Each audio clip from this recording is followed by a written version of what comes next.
अस्सलाम वालेकुम, मैं हूं रज़ा मेकन। आप देख रहे हैं IRK न्यूज़।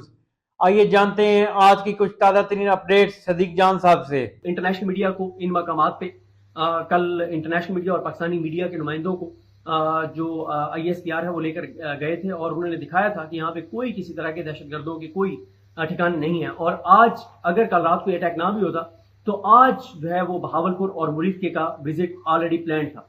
और अब आज जा रहे हैं रिपोर्टर्स, वहां पे उनको दिखाया जाएगा कि जहां पे बताया गया कि कोई दहशतगर्दों के ठिकाने थे, कोई दहशतगर्दों के ठिकाने नहीं थे। मसाजिद को टारगेट किया गया है जो कि बहुत ही अफसोसनाक है, बहुत ही शर्मनाक है और शिद्दत बढ़ रही है। उसकी वजह यह है कि जो नई तफसीलात आई हैं उसके बाद ये बात यकीनी है कि पाकिस्तान को अब रिएक्ट करना पड़ेगा, क्योंकि पाकिस्तान LOC के ऊपर तो जो चीज़ें चल रही हैं उसको चल रही हैं।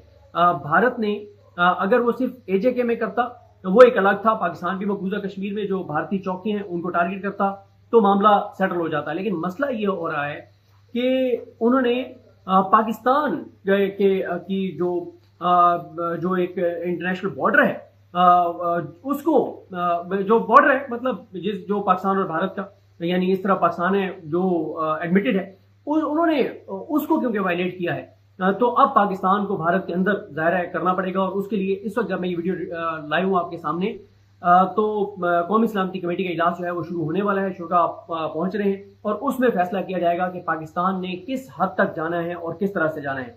और साथ ही DGISPR ने बताया कि 5 त्यारे जो है वो गिराए गए हैं भारत के, जिनमें से 3 राफेल त्यारे हैं।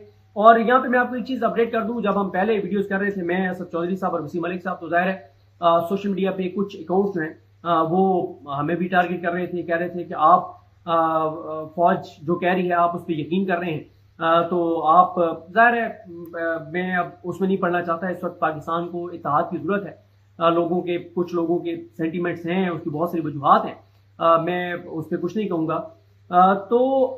लेकिन अब भारत ने, उनके अपने चैनल्स ने, उनके अपने अखबारात ने इस बात का एतराफ़ कर लिया है कि 3 उनके त्यारे जो हैं वो पाकिस्तान ने गिराए हैं, 3 त्यारे उनके गिरे हैं।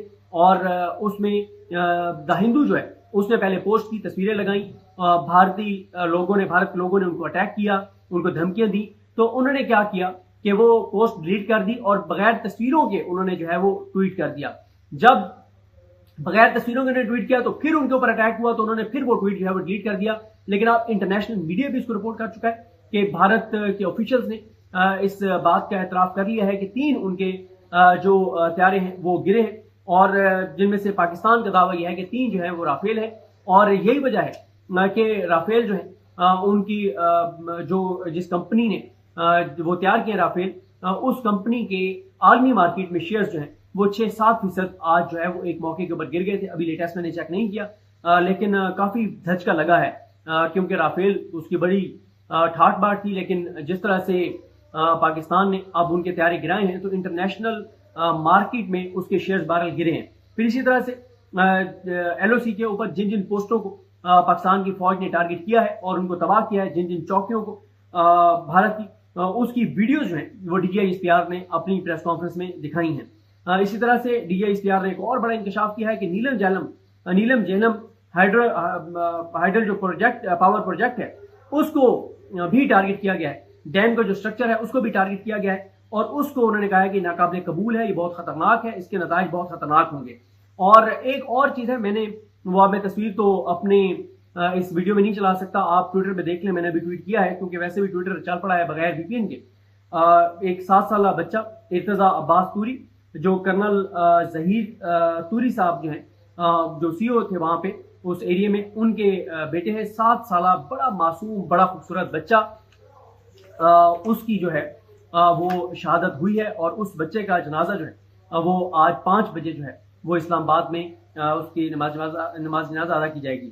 और मैं नीचे कमेंट्स पढ़ रहा हूँ लोगों के जज्बात। जैसे एक कमेंट आया हुआ है कि सदीक भाई मिसाइल के जवाब मिसाइल से देना होगा। बिल्कुल मैं आपकी इस बात से इत्तफाक करता हूँ। जितनी बड़ी तादाद में हमारे सिविलियंस शहीद हुए हैं तो जाहिर है इसका बदला तो लेना ही चाहिए, इसमें कोई दूसरी राय नहीं है। और अच्छी बात है, अब्बास गुलाम साहब, सरवर साहब और सब जो है वो रुस्तम साहब पाकिस्तान जिंदाबाद के नारे लगा रहे हैं। जाहिर है सब लोगों के ये जज्बात हैं।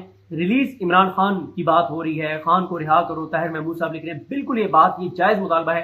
پاکستان کو فوری طور پہ اے پی سی بلانی چاہیے، اور اس میں ضروری ہے کہ عمران خان صاحب کو اس اے پی سی میں لایا جائے، کیونکہ عمران خان پاکستان کی اکثریت جو ہے اس نے عمران خان صاحب کو 2 اکثریت دی تھی 8 فروری کو، اور اب تو عمران خان کی جو پاپولیرٹی ہے وہ 3/4 ہے۔ اب تو عمران خان کا کوئی عمران خان کے 10% میں عمران خان کے مقابلے میں اس کی پاپولیرٹی نہیں ہے، تو اس میں کوئی شک نہیں ہے۔ میں بالکل یہ درست مطالبہ ہے، یہ وقت کی ضرورت ہے پاکستان کے لیے، یہ بڑا کڑا وقت ہے۔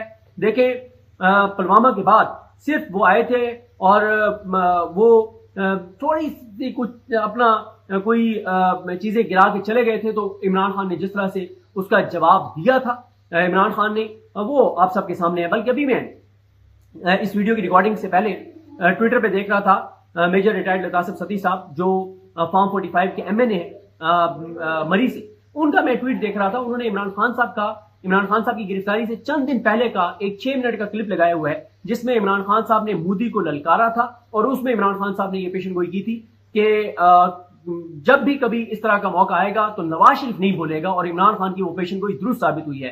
عمران خان نے اس میں کہا تھا کہ جب چور ڈاکو اور لٹیروں کو ملک میں مسلط کیا جاتا ہے تو وہ کمزور ہوتے ہیں، کیونکہ ان کے اثاثے اور جائیدادیں اور ان کا پیسہ باہر پڑا ہوتا ہے، اور وہ خوف زدہ ہوتے ہیں کہ بھارتی لابی برطانیہ میں اسٹرانگ ہے تو ہمارا پیسہ وہاں پہ جو ہے وہ ضبط ہو جائے گا۔ اور عمران خان نے اپنے بارے میں کہا تھا کہ میرا سب کچھ اس ملک کے اندر ہے، میرا جینا مرنا اس ملک کے ساتھ ہے، تو مودی کسی غلط فہمی میں نہ رہنا۔ اور آپ کو یاد ہوگا وہ بھی کلپ میجر ریٹائرڈ لطاسف ستی صاحب نے اپنے ٹویٹر اکاؤنٹ پہ لگایا ہوا تھا، جس میں عمران خان صاحب نے اقوام متحدہ میں کھڑے ہو کر کہا تھا کہ اگر پاکستان سے 7 گنا بڑا ملک بھارت پاکستان پر جنگ مسلط کرے گا، تو پھر عمران خان نے کہا کہ میں جب دیکھتا ہوں تو میرے سامنے 2 آپشنز ہیں، ایک یہ ہے کہ میں سرنڈر کر دوں، ایک یہ ہے کہ میں لڑوں، میں اپنی زندگی جب تک باقی ہے تو میں لڑوں۔ اور عمران خان نے کہا کہ میرا فیصلہ ہوگا کہ میں خون کے آخری قطرے تک لڑوں گا، کیونکہ میرا ایمان ہے کہ اللہ کے سوا کوئی معبود نہیں ہے، لا الہ الا اللہ، اللہ کے علاوہ کوئی معبود نہیں ہے، اور میں خون کے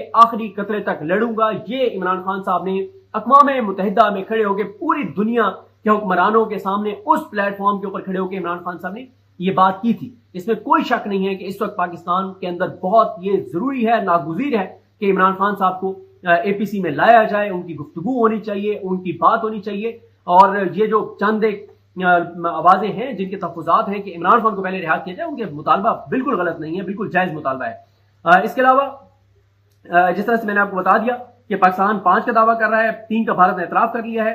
پاکستان نے یو این سیکورٹی کونسل کو آگاہ کر دیا ہے کہ یہ سارا کچھ بھارت نے کیا ہے، اور ایل او سی پہ جو کشیدگی ہے وہ اس وقت تک برقرار ہے۔ سائبر اٹیک بھی ہوا ہے، ایک یونیورسٹی کا پتہ چلا ہے کہ اس کا ڈیٹا ہیک کیا گیا ہے، اور اسی طرح سے قومی سلامتی کمیٹی کا جو اجلاس چل رہا ہے وہ بہت امپورٹنٹ ہے، اس سے کوئی بڑی خبر، بہت بڑے اعلانات، بہت بڑے فیصلے سامنے آئیں گے۔ اس کے علاوہ ایک جو ایل او سی کے اوپر ایک مقام کے اوپر جہاں پہ پاکستان کی فوج نے شکست دی ہے بھارت کو، وہاں پہ بھارتی فوج نے جو ہے وہ شکست تسلیم کرتے ہوئے سفید جھنڈا لہرا دیا ہے کہ ہم سرنڈر کر رہے ہیں، ہم مزید نہیں لڑنا چاہتے، اور انہوں نے سفید جھنڈا لہرا دیا ہے۔ تو ناظرین یہ تھی اہم اپڈیٹس جو آپ نے جانی صدیق جان کی زبانی۔ تو ناظرین جڑے رہیے مزید اپڈیٹس کے لیے ہمارے چینل کے ساتھ، اپنا اور اس چینل کا خیال رکھیے گا۔ اسی کے ساتھ اپنے میزبان رضا میکن کو اجازت دیجیے، اللہ حافظ۔